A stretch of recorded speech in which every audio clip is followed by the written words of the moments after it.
against human nature because it does not recognize that we have the power to say no even to ourselves.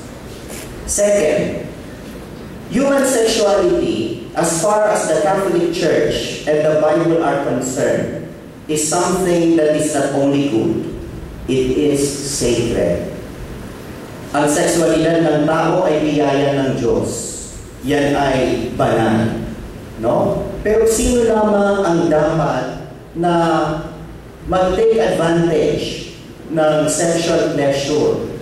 Ito ay para lamang doon sa mga taong ikinasal. No? That is how sacred sex is, because it is participation in the creative power of God. Ang Diyos ay hindi pwedeng lumalang ng panibagong buhay kapag hindi nagbigay ng consent yung mga magulang, the father and the mother.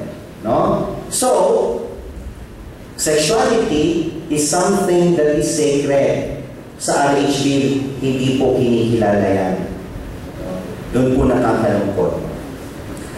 Noong mga nakaraang araw, nung nagdedebate po sa House of Representatives, panguna po dito yung aking kababayan na si Edsel Lagman, no? He was being interpellated in the House of Representatives by the other pro-life congressmen. Una na po doon ay yung hinahangaan kong pambansang kamao, ang kongresista ng Sarangani na si Manny Pacquiao. Isa rin pong nag-interpellate kay Congressman Lagman, tinatanong siya si Congressman Pablo Garcia ng Cebu. And I would like to report, and I'm proud, that Cebu is 100% pro-life. From the Sangguniang Panlalawigan to the Sangguniang Panlungsod down to the Sangguniang Barangay, they passed a resolution saying no to RH bill. Nung ini-interpellate po si Congressman Lagman, ni Congressman Pablo Garcia, ginagamitan ni Pablo Garcia ng argument na it is against the law of God. Alam niyo, labag sa Diyos yan. Ano po ang sagot ni Congressman Lagman? Huwag natin pag-usapan ng Diyos dito sa loob ng Kongreso. Do not use to me the argument about God. We do not want to hear the word God in the halls of Congress because there is the separation of church and state. Ganun po ang ating naririnig na tila bagang wala nang puwang ang Diyos sa ating Kongreso. Wala nang puwang ang Diyos sa ating pamahalaan. At yan po ay nakakalungkot kasi kapag walang Diyos, walang moralidad. And I am sad that this is happening in our country today. Nakalimutan po ni Congressman Lagman na ang Diyos ay hindi pwedeng ihiwalay sa ating pamahalaan. Kasi nakalimutan niya, nakatulog siguro nung nag-aaral, na itinuro ang Philippine Constitution, no? Sa preamble pa lamang, binabanggit ang pangalan ng Diyos. Pinapamemorize ko ito sa mga estudyante ko dito sa Siena College.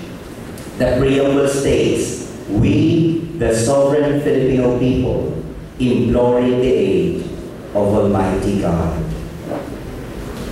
Our own Constitution implores the aid of Almighty God. And this is the source of the power of Congress. And yet, in the House of Representatives, they don't want to hear the Word of God.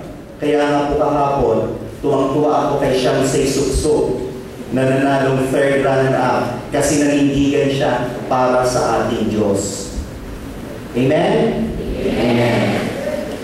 Nakalimutan mo that the very preamble of the Constitution invokes the aid of Almighty God. Nag-celebrate po tayo ng anniversary ng 9/11 attack noong September 11. Kung naalala po natin yung sobra, yung destruction na nangyari sa World Trade Center, umabot na 3,000 mga taong namatay, kasama na ang mga Pilipinong nagtatrabaho doon. At one time, the Americans were so angry against God. Sabi nila, nasaan ang Diyos nung naganap itong pag-atake sa World Trade Center? Where was God? If there is God, why did He allow this to happen? Ganun po yung sinasabi nila. May sumagot po yung anak ng isang evangelist na si Billy Graham. Yung anak niya, ganito po ang sagot. Bakit ninyo hinahanap ang Diyos? Why are you looking for God in times of trouble? Hindi ba pinalayas na ninyo ang Diyos sa inyong buhay? Because in the United States of America, it is illegal to even pray inside the classroom.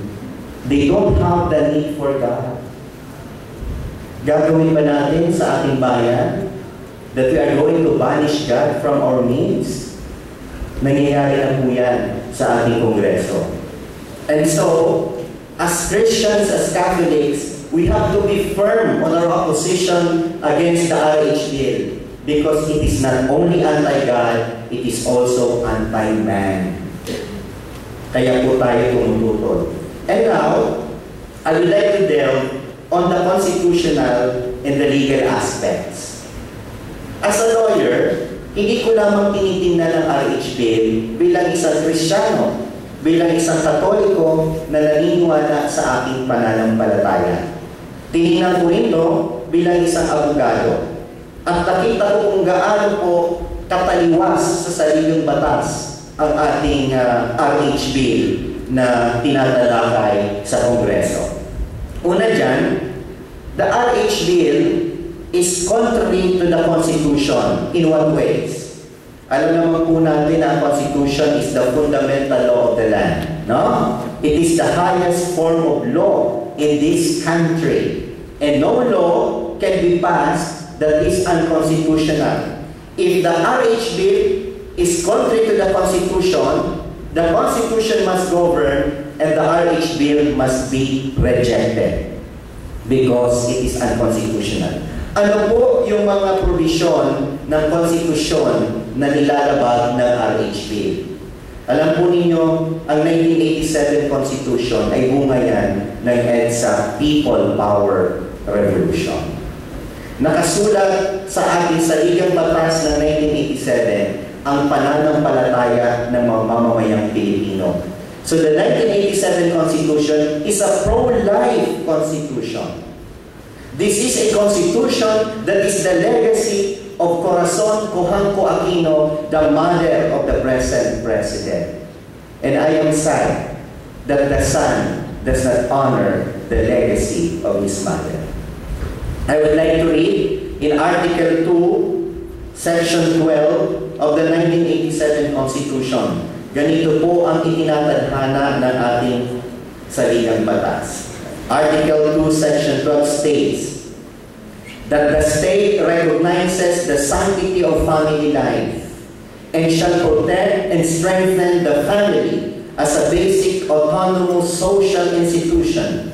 It shall equally protect the life of the mother and the life of the unborn from conception, the natural and primary right and duty of parents in the rearing of the youth for civic efficiency and the development of moral character shall receive the support of the government. Hihimayin po natin. Ang sabi dito, ang Estado ay kinikilala ang kabanalan ng pamilya at dapat na pangalagaan at protektahan ang pamilya bilang isang batayan at malayang institusyong panglipunan. Sinasabi rin dito na dapat protektahan ng Estado ang buhay ng ina at ang buhay ng sanggol sa kanyang sinapupunan. The Constitution says that the state shall equally protect the life of the mother and the life of the unborn from conception. I would like to discuss that. No? I would like to discuss that. Kasi ito ay nakakalimutan ng ating mga senador at ng ating mga congressman. Very basic sa Constitution that the state has that duty to protect and strengthen, no, the life of the mother and the life of the unborn. Bakit nilalabag ng RH bill ang katungkulan ng gobyerno na pangalagaan ang buhay ng ina? Alam po natin na sa RH bill ay pinopromote yung mga contraceptives. At mamaya, pagdating ni Nurse Ana Cosio, ipapakita niya yung ill effects ng contraceptives sa kababaihan. No? Hindi po pinoprotektahan ng RH bill ang kalusugan ng ina. Bakit? Because it is a known fact that contraceptives like pills no? Cause cancer. At inamin mismo yan ng dating Secretary of Health na si Secretary Esperanza Cabral. Nung natanong siya sa media, inamin niya, abay oho, talaga naman kung nakaka-cancer of the breast ang pills, pero di bali na, hindi naman nagkukos yan ng ovarian cancer. Tama mo bang pag-iisip yon? Okay lang niha na magka-breast cancer ka, huwag ka lang magka-cancer of the ovary. Para bang pinapili yung babae, yung Pilipina, kung paano niya gustong mamatay, breast cancer or ovarian cancer. Ganun ba ang pag-protect sa kalusugan ng kababaihan? Alam nila na nagkukos ng breast cancer, pero pupunduhan ng 3 bilyong piso? Is that pro-health? Is that pro-women? Kaya tama yung sinabi ni Mr. Carlos Pascual kanina sa kanyang opening remarks. This is nothing but sheer black propaganda. A copy of the textbook on the Philippine Constitution 2011 version.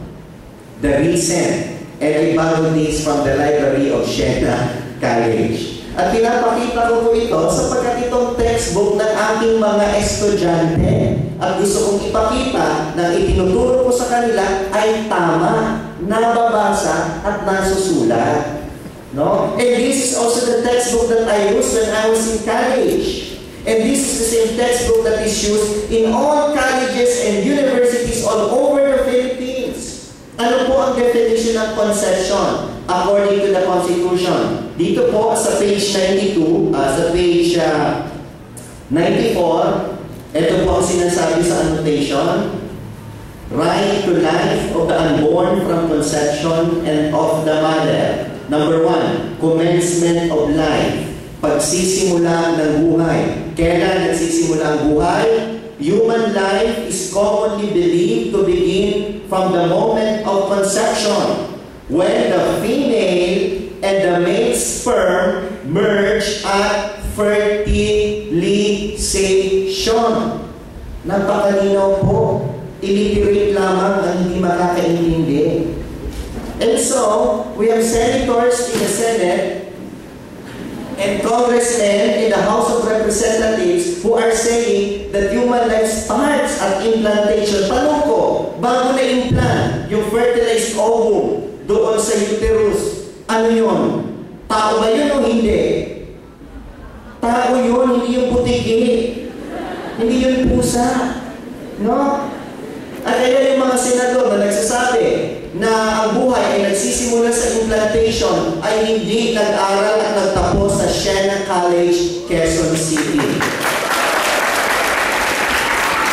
Kaya hinahamon ko, I want to put on record before you right now that I challenge Miriam Defensor Santiago to a debate on the issue, resolve that human life starts at fertilization, and we will do it here in Siena Hall of Siena College, Quezon City.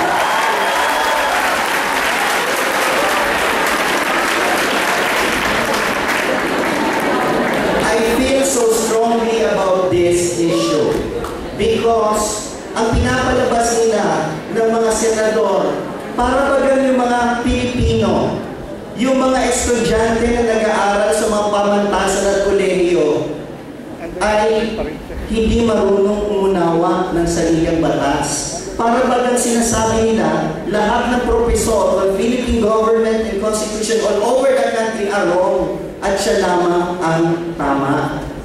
That is the height of arrogance. No? And there is another violation of this reproductive health bill. Doon din mismo sa section 12, binabanggit doon ang karapatan ng mga magulang na pangaralan ang kanilang mga anak. Babasahin ko po ulit yung nasa Article 2, Section 12. The natural and primary right and duty of parents in the rearing of the youth for civic efficiency and the development of moral character shall receive the support of the government. Dito kinikilala ang kapangyarihan ng mga magulang na sila ang primary educators of their children. Tama ho?